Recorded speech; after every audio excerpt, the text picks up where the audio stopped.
Face reveal, face reveal, face reveal. তোমাদের এত তো সাপোর্ট এবং ভালোবাসা দেখে শেষমেশ সময় টিভি থেকে আমাকে ধরে নিয়ে করে দিল আমার জয় বাংলা, ও সরি, ফেস রিভিল। আসসালামু আলাইকুম গাইস, কি অবস্থা সবার, কেমন আছেন সবাই? আশা করি আপনারা সকলে অনেক অনেক বেশি ভালো আছেন।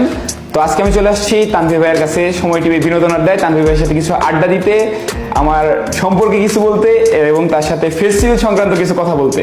তো তানভীর ভাই কি অবস্থা? এই তো আমি ভালো আছি, আপনার কি অবস্থা? আলহামদুলিল্লাহ ভাই, ভালো আছি। শুরুতে একটা প্যাচ মেরে দিয়েছেন, ফেস্টিভ্যাল নিয়ে কথা বলবেন। ফেস্টিভ্যাল কি আজকে হবে? দেখা যাক তানভীর ভাই। বাট ওয়েট, আমি তোমাদেরকে এটা বলবো না যে সময় টিভিতে গিয়ে আমি আমার ফেস্টিভ্যালটা করে আসছি, কিন্তু ভাই জীবনের প্রথম আমি ছিলাম ক্যামেরার সামনে, আই মিন ক্যামেরা আমার পেছনে। তো এখানে আমাকে অনেক ধরনের কোশ্চেন করা হয়েছে, ওয়ান কাইন্ড অফ কিউএনএ টাইপের তোমরা বলতে পারো। এখানে অনেক ধরনের কোশ্চেন যেটা তোমরা অনেকে জানো না, এগুলার অ্যান্সার কিন্তু তোমরা এখানে পেয়ে যাবা।